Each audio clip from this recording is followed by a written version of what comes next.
Viewer beware.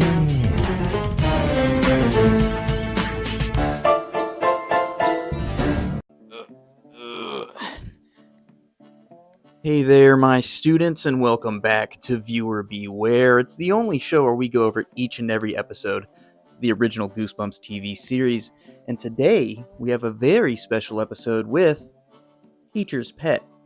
And the reason this is a very special episode is because it's the very last episode in the series that's not a two-parter. That's right, after this point, it's all long, boys. Don't say it like that. You know, I thought it sounded wrong as soon as it came out. But anyway, what we have here is the classic story of a group of kids set in a random, wooded location with a stunning lack of adult supervision. And it's sort of a recurring theme in this series, as we've seen it with Werewolf of Fever Swamp, and Werewolf Skin, and You Can't Scare Me. The list goes on. The lack of supervisor makes it more dangerous. Like working in a warehouse with nobody telling you to stop driving the forklift with your feet. What an oddly specific scenario.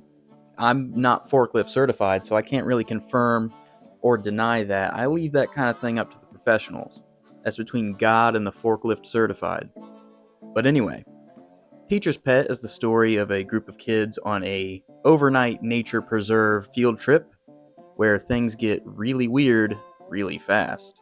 And sure, we've seen it before, but I mean, have we seen it with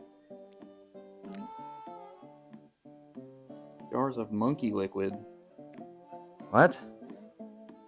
I don't think we have. That's what I have on my notes here. Jars of monkey liquid. Have we seen that? Not yet. God, I hope not.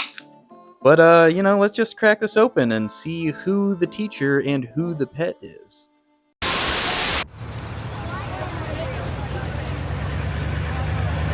This tale starts with a class full of kids being dropped off in the woods. Right away, our hero Becca is trying to scare away her friend Benji. If you listen closely, you can hear the cries of tormented souls. Yeah? How do you know? It's an old legend. Anyway, the class treks through the woods to get to the campsite, but on the walk, Becca loses her locket, causing her and Benji to stray from the group and search the woods alone. After a few minutes retracing her steps, Becca eventually comes across her silver locket on the ground, but gets distracted by a cute little bunny. Hello, bunny. I can't believe I was frightened by a cute little bunny. Aren't you cute?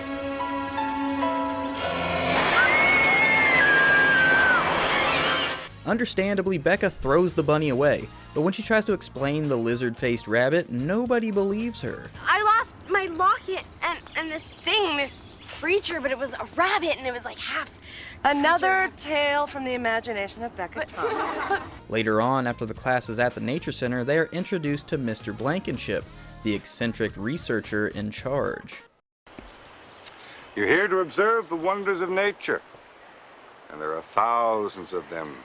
Blankenship shows off his snake to the kids. Pause. And decides to show the food chain in action by feeding the snake a live mouse in front of the school children. I guess the kids have to learn about the cruelty of nature sometime, but it's still an odd thing to do, very first time meeting a bunch of 10-year-olds.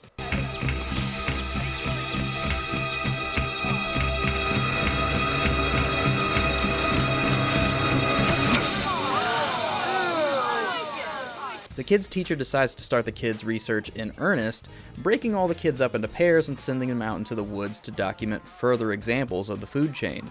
Obviously, Becca and Benji pair up and spend their time wandering the forest before coming across an old cabin.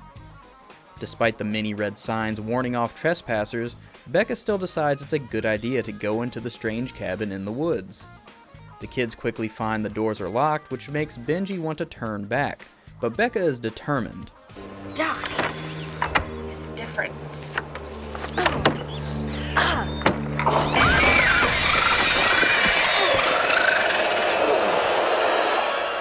We see that same bat animation so much in this series. They really get their mileage out of that one. Anyway, the door now open, Becca walks into the cabin and investigates the research equipment stored inside. Despite Benji warning Becca to be careful, she immediately shatters the first thing she touches. So she decides to look for something to clean it up with. but instead discovers something wild.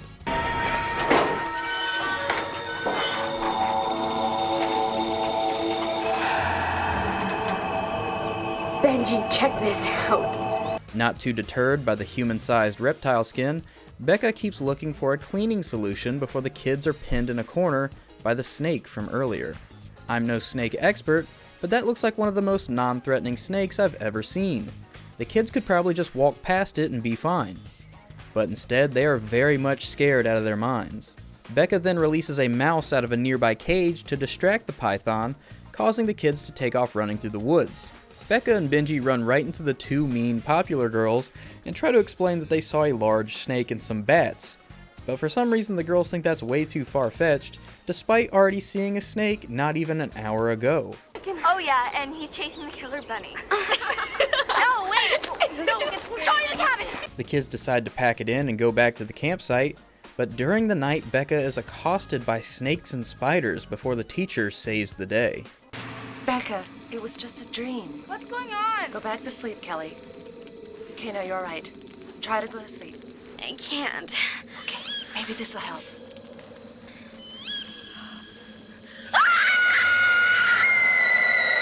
I love how seriously she holds the little bunny. It always gets me. Anyway, the nightmare was enough to wake Becca up for good and recruit Benji to check out the woods in the middle of the night. Because reasons. Becca leads Benji back to the cabin again because she can't get it out of her mind. Becca, look. There's something definitely going on here.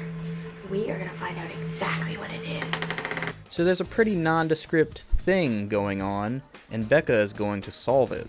As the kids investigate, they find a cabinet filled with containers of crossbred species DNA, before Blankenship appears behind them and locks them in, explaining his research. I've been experimenting with crossbreeding. In those test tubes are the seeds of an entirely new species which will be better adapted to their environments. Imagine an ordinary turtle with the speed of a cheetah. So nothing too insane so far. This crossbreeding could actually have some pretty interesting use. But when the kids try to leave, it all of a sudden gets way worse. The ultimate predator. And you're the prey.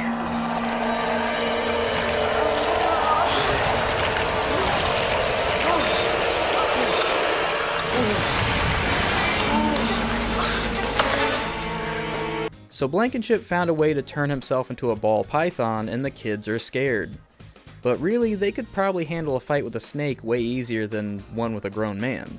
Anyway, as Snake Blankenship corners Benji, Becca grabs the jar of fly amino acid and tosses it at the snake, causing it to instantly shed its skin and disappear.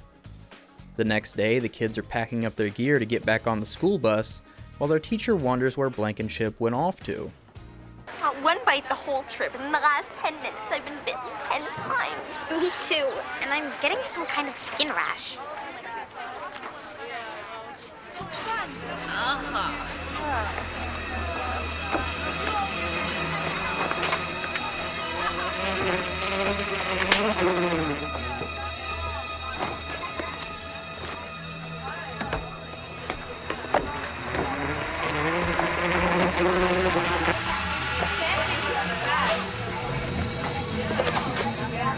I'm glad that's over.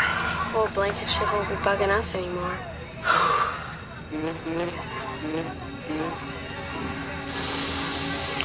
You got that wrong.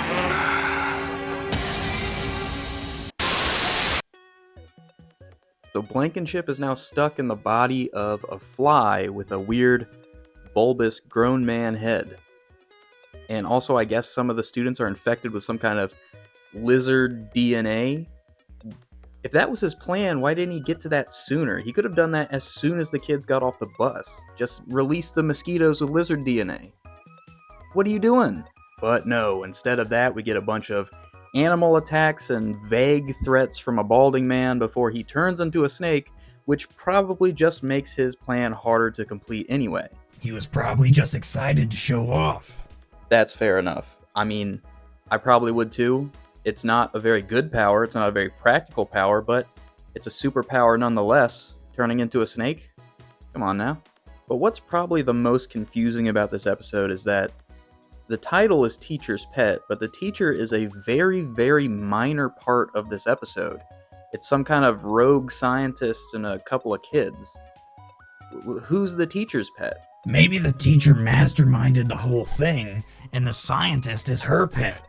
That's the type of wild accusation that I can get down with, but let's just stick to the confines of the episode and what they're telling us. So let's get to the roots of the story. It's a short story that comes from Tales to Give You Goosebumps, where it's not really on a field trip, it's in a school, and Blankenship is a science teacher. Specifically, he is the kids' teacher, okay? And he's kind of a wiener, and the kids want to get back at him for being a wiener, so they try to go into the school after dark and release all of his pet mice that he uses to feed his snake. But when they get there, they see that he can just transform into a snake. I mean, they don't really go into the whole gene splicing thing, he just kind of does that sometimes. And then he threatens the kids to give him more mice, I guess, even though he's a grown man capable of getting any mice that he wants, but that's neither here nor there. The kids know his secret, and he's gonna say, hey, just give me mice or I'll eat you. And then the story ends. So the teacher was the pet all along? Yeah, and I guess the kids were also the pet of the teacher because he had the power in the relationship. It's all confusing and not very good. But all those changes aside, the main fault of the episode is that nothing really feels that threatening to the kids. I mean, the snake looked way too friendly. I am no fan of snakes, but I was not afraid of that snake in the slightest. It just looked like a little pet snake. The rabbit with the lizard face was just kind of minding its own business.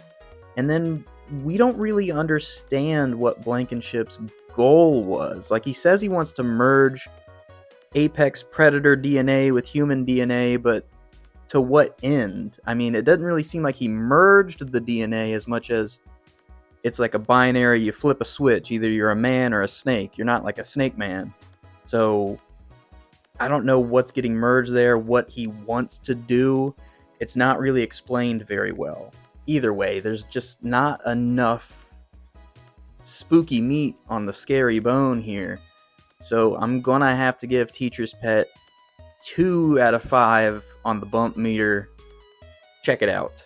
And if you happen to go on an overnight camping trip and come back with lizard skin, there may or may not be a balding man in the body of a fly. His head's still there. It just looks like a light bulb now. It's really stupid looking. He's probably really easy to beat. You could just kind of like pop, pop, pop, smack him down and he's done. Blankenship's stupid, dude. A guy's smart enough to blend all this DNA and he doesn't know what to do with it. He has no plan of attack. I'm getting off the rails here. Anyway, thank you for watching for so long. And if you haven't subscribed yet, please subscribe. I'd appreciate it. We're almost at 1,000 subscribers. I'd love it. So with that, see you later. Okay, maybe this'll help.